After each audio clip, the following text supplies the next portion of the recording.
दोस्तों नमस्कार, स्वागत है आपका यूट्यूब चैनल एबीटेक में। दोस्तों इस वीडियो में हम लोग बात करेंगे कि उत्तर प्रदेश शिक्षा सेवा चयन आयोग का संशोधित ड्राफ्ट बनने में कितना समय लगेगा, इस नए शिक्षा सेवा आयोग से जो भर्तियां होंगी उसमें क्या क्या बदलाव हो सकती हैं, टीजीटी में इंटरव्यू क्या लागू किया जा सकता है या नहीं किया जा सकता है। इसके साथ ही प्राथमिक शिक्षक भर्ती में यूपी टेट और सीटेट के क्या 1/4 अंक जुड़ेंगे, क्योंकि जो 2019 का ड्राफ्ट है उसके अंतर्गत तो ये बात कही गई है कि टेट सीटेट के 1/4 अंक जुड़ेंगे।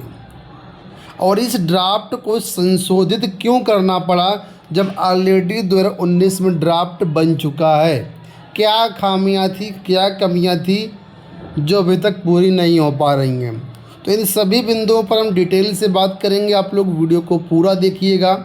उससे पहले अगर आपने चैनल सब्सक्राइब नहीं किया हुआ तो चैनल को सब्सक्राइब ज़रूर कर लें और वीडियो को लाइक भी कर दें। चलिए एक एक पॉइंट को हम यहाँ पर समझते हैं। तो सबसे पहले आज के समाचार पत्रों से शुरुआत करते हैं। ये आज का ही समाचार पत्र हिंदुस्तान, और यहाँ पर देखिए आज आया हुआ है कि 12 सदस्यीय समिति बनाएगी नए आयोग का ड्राफ्ट। और इस समिति में कौन कौन से अधिकारी रखे गए हैं वो यहाँ पर आप लोग देख सकते हैं। इसमें बताया गया कि जो 12 सदस्यीय कमेटी है इसमें संयुक्त निदेशक माध्यमिक डॉक्टर भगवती सिंह को सदस्य सचिव बनाया गया है। उत्तर प्रदेश उच्चतर शिक्षा सेवा आयोग के सचिव सत्यप्रकाश, उच्च शिक्षा निदेशालय के सहायक निदेशक डॉक्टर BL शर्मा, उत्तर प्रदेश माध्यमिक शिक्षा सेवा चयन बोर्ड के उप सचिव नवल किशोर, संयुक्त शिक्षा निदेशक बेसिक गणेश कुमार, परीक्षा नियुक्त प्राधिकारी के सचिव अनिल भूषण चतुर्वेदी, प्रशिक्षण एवं सेवा योजन निदेशालय के अपर निदेशक नीरज कुमार व मानपाल सिंह, अल्पसंख्यक कल्याण विभाग के संयुक्त निदेशक शेषनाथ पांडे, मदरसा शिक्षा परिषद के रजिस्ट्रार जगमोहन सिंह, प्राविधिक शिक्षा के उप निदेशक लालजी पटेल व RK श्रीवास्तव को सदस्य नामित किया गया है। यानी जो कमेटी बनाई गई है 12 सदस्यीय, इसमें सभी प्रकार की जो भी शिक्षक भर्तियां आनी है उसमें हर विभाग के अधिकारियों को यहाँ पर जो है लिया गया है। और इसके लिए बताया गया जो कमेटी है वो 2 मई को गठित की गई थी, ठीक है। और इसमें जो बदलाव होंगे, नया आयोग जो बनेगा उसमें जो भी अधिनियम आएंगे, जो भी अभी अधिनियम हैं उसमें सभी आयोगों की ज़रूरत के अनुसार, नियमावली के अनुसार चेंजेस होने हैं, ठीक है। उसी के लिए यहाँ पर जो कमेटी गठित की गई है।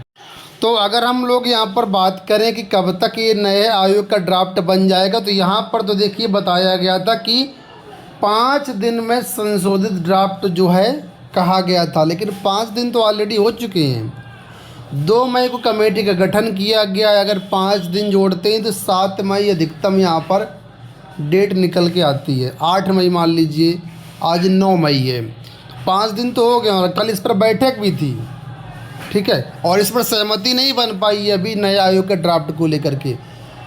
तो कुल मिलाकर के अभी इसमें वक्त और लगेगा। कितना वक्त लगेगा, तो मुझे लगता है इसमें ये सारी चीज़ें फाइनल होने में ये महीना तो लग जाएगा। उम्मीद है कि इस महीने में ये जो ड्राफ्टिंग है फाइनल हो जाएगी और उसके बाद कैबिनेट से अप्रूवल मिल जाएगा। और कैबिनेट से अप्रूवल मिलने के बाद ये विधेयक पास हो करके जो है धरातल पर आ जाएगा। हालांकि इसमें आयोग के अध्यक्ष और सदस्यों की नियुक्तियों में भी वक्त लगेगा।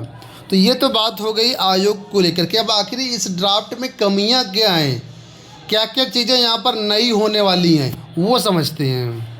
देखिए 2019 में जब ये ड्राफ्ट बनाया गया था, ये ड्राफ्ट है आप लोग देख सकते हैं, उत्तर प्रदेश उच्चतर शिक्षा सेवा आयोग एवं उत्तर प्रदेश माध्यमिक शिक्षा सेवा आयोग के सम्मेलन का प्रारूप। तो जब 2019 में ड्राफ्ट बनाया गया था उस समय बेसिकली देखा जाए तो 2 ही आयोगों को मर्ज करके एक नया आयोग बनाने की तैयारी थी, जिसमें से उच्चतर शिक्षा सेवा आयोग और माध्यमिक शिक्षा सेवा चयन बोर्ड, यही 2 मेन आयोग थे। बाकी पीएनपी के कुछ कार्य जो थे वो भी नए आयोग के माध्यम से कराए जाने की तैयारियां यहाँ पर थीं। लेकिन वर्तमान में जो आयोग बन रहा है इसमें बहुत सारे विभागों को शामिल कर लिया गया है, चाहे वो प्रावधिक शिक्षा विभाग हो, अल्पसंख्यक शिक्षा विभाग हो, ठीक है, या हम लोग कहें कि और भी कई विभाग जो अभी मैंने आपको बताए थे जहाँ जहाँ के सदस्य लिए गए हैं, अधिकारी लिए गए, उन सभी विभागों की भर्तियाँ अब इसी नए आयोग के माध्यम से होंगी। यानी संस्कृत शिक्षा विभाग जो था, यानी जो भी शिक्षक भर्तियाँ जितने प्रकार की आती हैं अलग अलग डिपार्टमेंट की सारी भर्तियाँ इसी आयोग से आएंगी।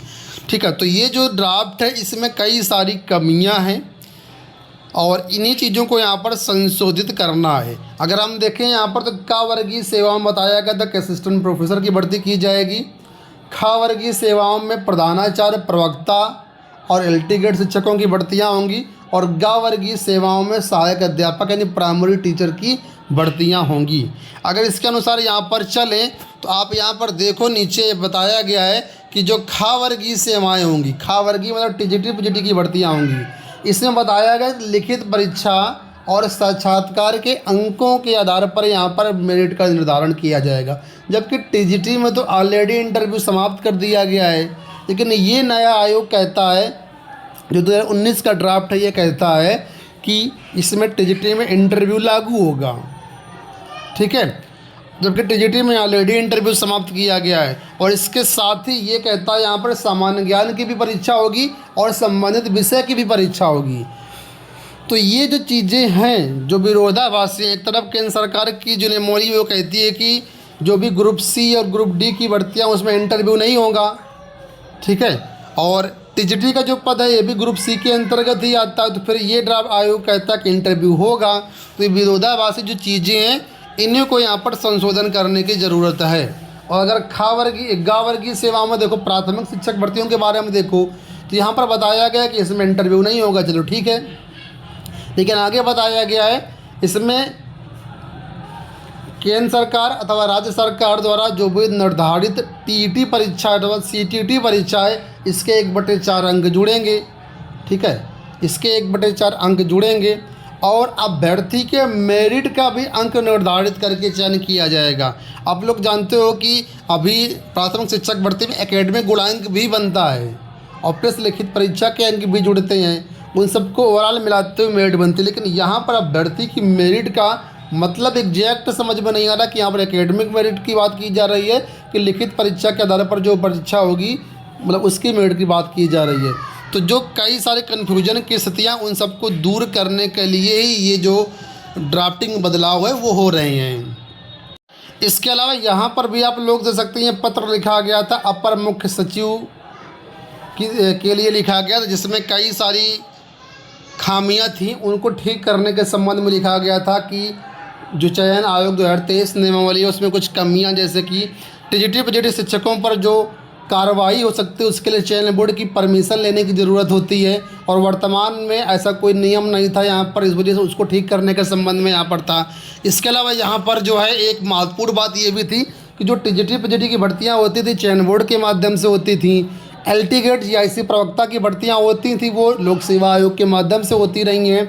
तो दोनों आयोग की एलिजिबिलिटी क्राइटेरिया में भी डिफरेंस है, सिलेक्शन प्रोसेस में डिफरेंस है। तो इन सबको अब जब नया शिक्षा सेवा आयोग के माध्यम से करवाया जाएगा तो सारी की सारी जो एलिजिबिलिटी क्राइटेरिया होगी, जो सिलेक्शन प्रोसेस होगा, सबका सेम होगा। तो इनको भी संशोधन करने के लिए यहाँ पर आदेश दिए गए थे। ठीक है, तो कई सारी चीज़ें यहाँ पर अभी जो है विवादित हैं, इन सबको ठीक करने के लिए ही ये ड्राफ्टिंग में बदलाव किए जा रहे हैं। तो अब उम्मीद है कि जो नई कमेटी बनी है 12 सदस्यीय, ये सारी चीज़ों को समझते हुए, क्योंकि इसमें सभी विभागों के अधिकारियों को शामिल किया गया जो वरिष्ठ अधिकारी हैं और अपने अपने विभाग के अनुसार जो चीज़ें पहले थी उन सभी चीज़ों को इस नए आयोग में समाहित करते हुए नया ड्राफ्ट बनेगा और इसमें एक रूपता लाई जाएगी। जो नई शिक्षा नीति है, नई शिक्षा नीति के तहत जो भी चीज़ें हैं उन सबको यहाँ पर इंक्लूड किया जाएगा। तो यही सारे चेंजेस यहाँ पर आपको देखने को मिलेंगे अब नए ड्राफ्ट के माध्यम से। इसमें हालांकि थोड़ा सा वक्त लगेगा, लेकिन उम्मीद है कि ये सारी चीज़ें मई में फाइनल हो जाएंगी जैसे ही चुनाव आचार संहिता समाप्त होती है, इसमें इसके बाद इन सब चीज़ों में थोड़ी सी तेज़ी आएगी। तो आने वाले टाइम पर जो कुछ भी अपडेट मिलेगी चैनल के माध्यम से हम आपको देते रहेंगे। अगर आपको चीज़ें समझ में आती हों, वीडियो पसंद आता हो तो वीडियो को आप लाइक और शेयर कर दीजिएगा, चैनल को भी सब्सक्राइब जरूर कर लीजिएगा। धन्यवाद।